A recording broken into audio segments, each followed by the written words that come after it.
Hello student, स्वागत है आप सभी का एक बार फिर से हमारे इस ऑफिशियल यूट्यूब चैनल में जिसका नाम है एफलोन सॉल्यूशन। मैं चंदन कुमार हाजिर हूँ आप सभी के सामने अपनी एक और नई वीडियो के साथ।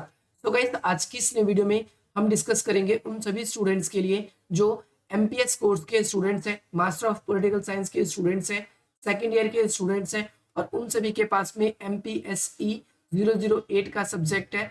तो आज की नई वीडियो उन सभी स्टूडेंट्स के लिए मोस्ट इंपॉर्टेंट है। सो गाइस, आप सभी की ऑन डिमांड पर वीडियो लेकर मैं हाजिर हूँ। आप सभी के दिसंबर 2022 के एग्जाम होने वाले हैं और बहुत सारे स्टूडेंट्स की डिमांड्स आ रही थी कि सर जून 2022 का एमपीएसई 008 के क्या क्वेश्चंस आए थे, क्वेश्चन पेपर जो आया था उसको बता दीजिए, एक्सप्लेन कर दीजिए कैसा क्वेश्चन आ रहा है। और आप सभी की ऑन डिमांड पर मैंने ये वीडियो लेकर आया हूँ। और इस पेपर को देखने के बाद में जिन स्टूडेंट्स ने एग्जाम्स की तैयारी करनी शुरू कर दी है या जो कर रहे हैं उन सभी को पेपर का जो अंदाजा है वो लगना स्टार्ट हो जाएगा। तो चलिए ज्यादा देर न करते हुए आज की अपनी इस वीडियो को हम स्टार्ट करते हैं। सबसे पहली बात तो भारत में राज्य राजनीति। देखो, ये आपका सब्जेक्ट का नेम है और इस सब्जेक्ट के नेम पे ही पहला क्वेश्चन आप सभी के पेपर में यही बनेगा कि भारत की राज्य राजनीति का जो स्वरूप है किस प्रकार का है। राज्य राजनीति से आप क्या समझते हैं, भारत की राज्य राजनीति को प्रभावित करने वाले क्या कारण है। ये कुछ बेसिक से क्वेश्चन है, तो आप लोगों को इस चैप्टर के अंदर पक्का करके जाना है क्योंकि ये क्वेश्चन आप सभी के ऊपर पूरी बुक के ऊपर ही डिपेंड करता है। इसके अलावा जो सेकंड ईयर का पेपर होता है वो 2 घंटे का पेपर आता है और 50 मार्क्स का आपका पेपर आएगा। पेपर जो है आप लोगों के लिए इंग्लिश और हिंदी दोनों भाषा में आप सभी को मिलेगा। आप सभी को किसी भी एक भाषा में करना है और लगभग 400 शब्दों में आप सभी को आंसर देना है। 2 घंटे का पेपर होगा। आपके सामने 2 खंड आएंगे, 2 खंड से मिनिमम 2 क्वेश्चन तो करने ही करना है। और तीसरा क्वेश्चन यानी लास्ट का जो क्वेश्चन होगा, 2 खंड आएंगे तो 2 खंड से यानी फर्स्ट खंड से 2 क्वेश्चन करना है और सेकंड खंड से भी 2 क्वेश्चन। नंबर ऑफ क्वेश्चन की बात करें तो टोटल 5 क्वेश्चन करना है। पांचवा क्वेश्चन आप फर्स्ट से भी और सेकंड किसी से भी अटेंड कर सकते हो।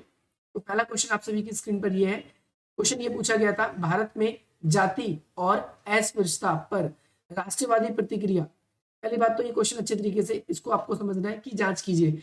भारत में एक तो जाति और अस्पृश्यता, अस्पृश्यता होता क्या है, इसको हम बोलते हैं छुआछूत। हम इसको बोलते हैं छुआछूत। छुआछूत जो है ये राष्ट्रवाद की प्रतिक्रिया की जांच करने, प्रक्रिया की जांच करना है। भारत में बहुत सारे ऐसे आंदोलन रहे जो राष्ट्रवाद के लिए इम्पोर्टेंट रहे और उसके अंदर जातिगत आधार पे वो आंदोलन हुए थे।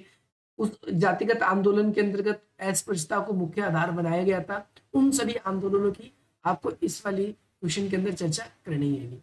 नेक्स्ट क्वेश्चन आप सभी की स्क्रीन पर यह है कि अंतरराज्यीय संघर्ष का समाधान करने के लिए भारतीय संविधान में जो है परिकल्प तंत्र और उनकी कार्यविधि की क्या कीजिए। यानी आपको यहाँ पर बताना है कि भारतीय संविधान के अंदर ऐसी क्या क्या बातें लिखी गई हैं जो राज्यों के बीच में अगर किसी बात को लेकर विवाद है तो उसको सुलझाया जा सकता है। जैसे दो राज्यों के बीच में पर्टिकुलर एक नदी के मामले को लेकर विवाद हो जाता है, दो राज्यों के बीच में पर्टिकुलर कई बार सीमा विवाद हो जाता है, दो राज्य के बीच में कई बार बजट को लेकर विवाद हो जाता है, दो राज्य के बीच में कभी भाषा को लेकर विवाद हो जाता है। तो ऐसे सभी विवादों को सुलझाने के लिए क्या कदम उठाए गए हैं, इन सब के बारे में बताना है। नेक्स्ट क्वेश्चन, क्वेश्चन नंबर 3 है। इस वाले क्वेश्चन के अंदर आप सभी को शॉर्ट नोट एक्सप्लेन करना है। सबसे पहला क्वेश्चन आप सभी की स्क्रीन पर यह है कि संघ और केंद्र यानी जो राज्य है और केंद्र के बीच में ऐसी क्या क्या बातें हैं जो संविधान उनके बीच में संबंधों पर असर डालती है, प्रभाव डालती है और उस संविधान संशोधन का आपको वर्णन भी करना है जिसके तहत आप ये कह सकते हो। फिर से रिपीट कर रहा हूँ कि यहाँ पर संघ और राज्य, केंद्र और राज्य के संबंध पर प्रभाव डालने वाले संवैधानिक संशोधन कौन कौन से हैं। जैसे 42 अमेंडमेंट है, ठीक है, जैसे 73वां और 74वां संविधान संशोधन है। तो ये केंद्र राज्य के बीच के जो अंतर संबंध है उसको कहीं ना कहीं प्रभाव डालता है। इसके बारे में आप सभी को एक्सप्लेन करना है। नेक्स्ट क्वेश्चन आप सभी से ये पूछा गया है क्योंकि हम इसके अंदर सिर्फ क्वेश्चन को ही डिस्कस कर रहे हैं और उस क्वेश्चन का एक्चुअल आंसर क्या होना चाहिए हम इसके बारे में बात कर रहे हैं। बाकी पर्टिकुलर क्वेश्चंस के लिए आप लोगों के लिए स्पेसिफिक वीडियोस आएगी, आप उस वीडियो का इंतजार करिए। और आप लोग चाहते हैं कि आप लोगों को वीडियो मिलते ही अपडेट मिल जाए, चैनल को सब्सक्राइब कर लें। नेक्स्ट क्वेश्चन आप सभी के लिए है, संघ और राज्य के रिश्तों में राज्यपाल की क्या भूमिका है। तो राज्यपाल केंद्र का एक मोहरे के रूप में कार्य करता है। कई बारी केंद्र अपनी नीतियों को लागू करवाने के लिए राज्य में जैसा जैसा राज्यपाल को कहती है, राज्यपाल ठीक उसी प्रकार की कार्य करता है। तो इसके बारे में आप सभी को यहाँ पर एक्सप्लेन करना होगा, ये आप सभी को बिल्कुल ध्यान से देखना है।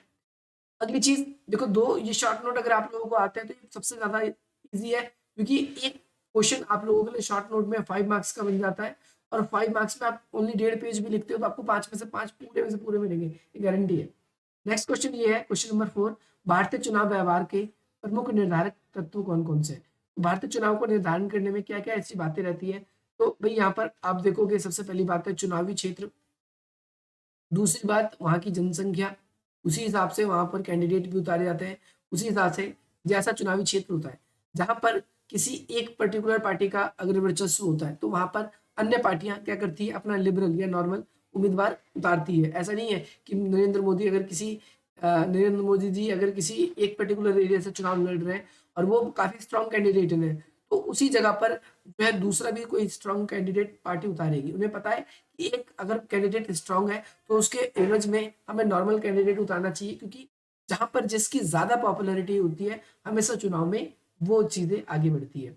इसके अलावा भारत के अंदर जातियां हैं, धर्म है, और इसके अलावा वहाँ की जाति, धर्म, भाषा है, ये सब बातें क्या करती है, भारतीय चुनाव को, व्यवहार को प्रभावित करती है। ये आपको ध्यान रखना है।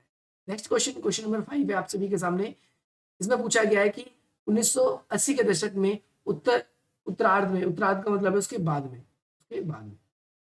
1985 उत्तरार्ध का मतलब है इसके भी आगे, राज्यों में पार्टी व्यवस्था में आए नए बदलाव का क्या कारण है? तो यहाँ पर आप क्या कहोगे, क्या नए बदलाव है? यहाँ पर आप कहोगे कि भैया क्षेत्रवाद एक, और दूसरी बात यहाँ पर क्या है, क्षेत्रीय दलों, इसके बाद में एक क्षेत्रीय दलों का विकास हुआ है। क्षेत्रीय दलों का क्या हुआ है, विकास हुआ है। ये आप सभी को ध्यान रखना है। क्षेत्रीय दलों का विकास होने की वजह से जो केंद्र है, केंद्र की प्रवृत्ति घटी है, केंद्र की प्रवृत्तियां ये घटी है। आप सभी को ये ध्यान रखना है। नेक्स्ट क्वेश्चन, क्वेश्चन नंबर 6 है, भाग नंबर 2 है, ऊपर में से आप कोई भी 2 क्वेश्चन आपको करना है, और मेरी मानो अगर आप लोगों को दोनों शॉर्ट नोट आते तो पेपर में आप जरूर शॉर्ट नोट अटेंड करना, आपको एक्स्ट्रा मार्क्स भी उसके मिलेंगे एक नॉर्मल क्वेश्चन के मुकाबले। अगला, उपयुक्त उदाहरणों के साथ में भारत में विरोध आंदोलन की क्या विशेषता है, उनके स्वरूप की जांच कीजिए। तो भारत में जो विरोध आंदोलन हुए, जितने भी विरोध आंदोलन हुए, वो पर्टिकुलर किसी न किसी दमनकारी नीतियों के विरुद्ध हुए, नीतियों के विरुद्ध। सबसे पहली बात तो आप ये कहोगे कि जो पहले से परंपरागत रूप से मे भी पॉसिबल चली आ रही है या कोई नई नीति लागू हुई है, तो भारत में विरोध आंदोलन का सबसे पहला ये है कि भाई दमनकारी जितनी भी नीतियां होती है उसके अगेंस्ट में आवाजें उठाई जाती हैं। दूसरी बात कि भाई इनके अंदर जो है गरीब और सामाजिक वर्ग की भूमिका होती है, सामाजिक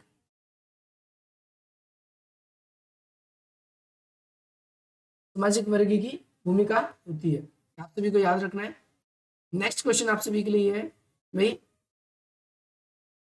स्वतंत्रता के विस्तार से, जो स्वतंत्रता के बाद में विकास का प्राथमिक लक्ष्य और प्रमुख लक्ष्य साधन है, इसके बारे में बताना है आप सभी को। स्वतंत्रता का विस्तार, विकास का प्राथमिक लक्ष्य, यानी आजादी जो है उसका अधिक से अधिक लोग उसका फायदा उठा सके, इस बात को क्वेश्चन पूछ रहा है। और आजादी का अधिक से अधिक लोग फायदा तब उठाएंगे जब इकोनॉमिक, आर्थिक रूप से, जब लोग क्या है आर्थिक रूप से स्वतंत्र होंगे, आर्थिक रूप से स्वतंत्र होंगे, तो वो क्या करेंगे, अधिक अधिक अधिक से अधिक अधिक से अधिक अधिक से अधिक चीजों का लाभ ले पाएंगे, आई होप कहीं क्लियर हो गया होगा।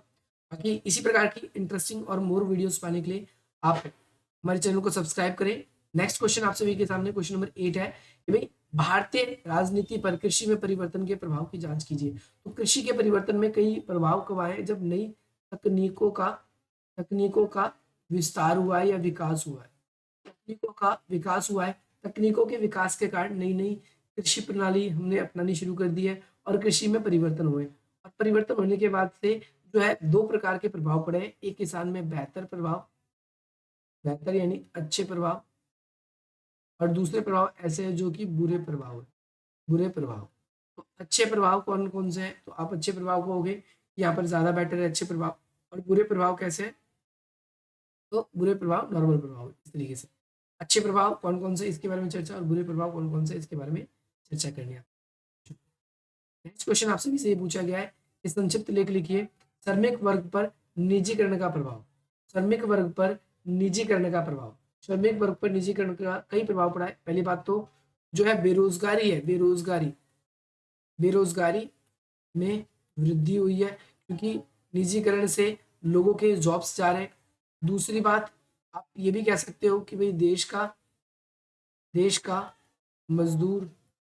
मजदूरों का अंतर्राष्ट्रीयकरण हो रहा है, अंतर्राष्ट्रीयकरण हो रहा है। निजीकरण जब से बढ़ रहा है, निजीकरण से आज हमारे देश के जो भी एम्प्लॉयज हैं वो विदेशों में भी जाके काम कर रहे हैं। असम में जो भाषाई संघर्ष है, बोडो संघर्ष के बारे में आपको यहाँ पर बता रहा है। इस तरीके से वहाँ के AASU, all Assam all Assam student union, all Assam students union, AASU जो है इनका क्या प्रभाव है, वहाँ पर आंदोलन जो कर रहे हैं अपनी भाषा को बचाने के लिए। वहाँ पर से जो भी लोग ऐसे हैं जो बांग्लादेश से या अदर कंट्रीज से भाग कर आकर वहाँ पर रह रहे हैं, तो उनको यहाँ से निकाला जाए, इसके बारे में आप सभी को यहाँ पर एक्सप्लेन करना है। नेक्स्ट क्वेश्चन है, राज्य की राजनीति पर वैश्वीकरण का क्या प्रभाव है, आपको इसके बारे में भी एक्सप्लेन करना है।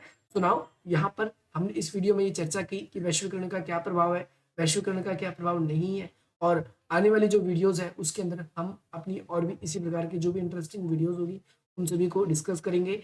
और अगर आप लोग हमारे साथ जुड़ना चाहते हैं तो यू कैन ज्वाइन अस। हमने कुछ वेरियस जो है ट्विटर के और जो इंस्टाग्राम के हमारे सोशल मीडिया के लिंक्स हैं, या टेलीग्राम का जो लिंक है ग्रुप्स का हमने वहाँ पर डाल रखा है, आप वहाँ पर हमारे साथ ज्वाइन हो सकते हो। और बाकी हमारे साथ व्हाट्सएप पे कनेक्ट होने के लिए आप इस नंबर के थ्रू जुड़ सकते हैं।